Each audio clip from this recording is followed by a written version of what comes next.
This is Chapter 56, Section 3, on shaky ground in the Middle East.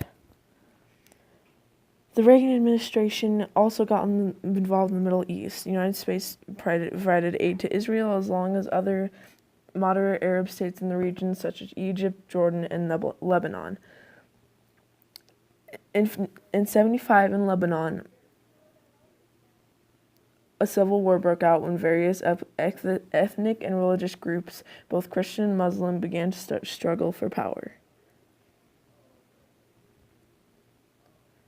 This conflict included factions tied to Syria and Iran, as well as elements of the Palestine Liberation Organization, or PLO, a group fighting for the Arab Palestinian state that would include land claimed by Israel. In the early 1980s, the United States intervened in this war in an effort to bring peace. Hopes of peace in Lebanon shattered. Just before U.S. entry, things took a turn for the worst. Angry over repeated PLO raids, Israel set out to secure the northern border.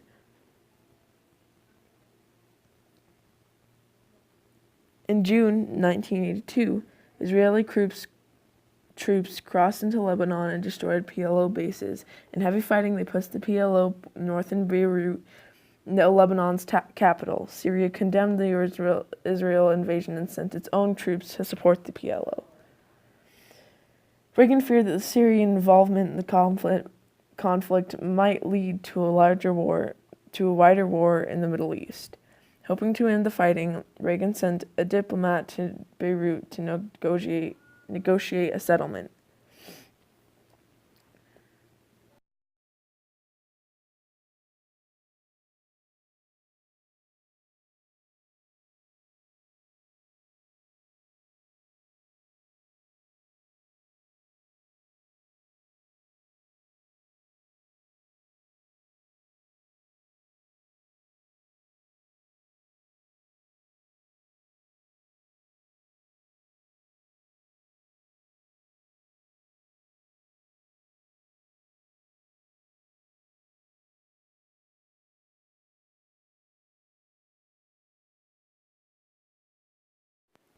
The United States saw the troops that it sent as peacekeepers, but many Muslim groups did not. The U.S. presence in Lebanon angered Islamic radicals and provoked terrorist attacks against U.S. forces.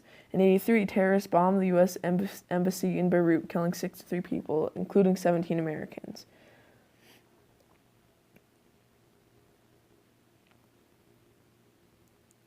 In September, Israel began withdrawing its troops from Lebanon, but this did not bring peace. A month later, a suicide bombing took place at the Marine Barracks in Beirut International Airport.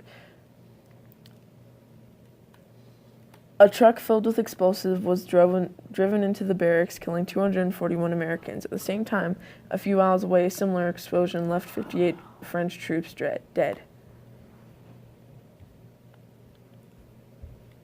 Unwilling to risk more American lives, Reagan withdrew all American troops from Lebanon in February 1984. French and Italian troops left as well. This was a grim setback for the U.S. peacekeeping efforts in the Middle East. But despite the United States withdrawing from Lebanon, terrorist attacks on America continued. The Iran-Contra affair. A year later, in 1986, Reagan faced the most serious crisis of his presidency. In November, a Lebanese magazine reported that the United States had been secretly selling arms to Iran.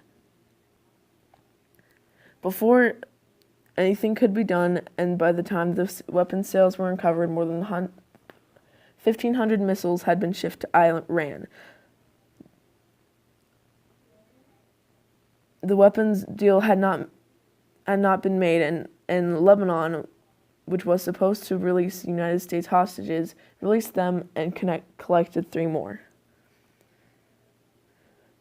The Tower Commission, an independent group set up to investigate the Iran-Contra affair, later found that Reagan did not seem to be aware of the illegal operation, but said the president's disengagement from the White House affairs had made the deception possible. Reagan's approval rating dropped sharply as a result of the Iran-Contra affair, and some people wondered if his presidency would survive. In the end, however, the scandal didn't stick and his popularity rebounded.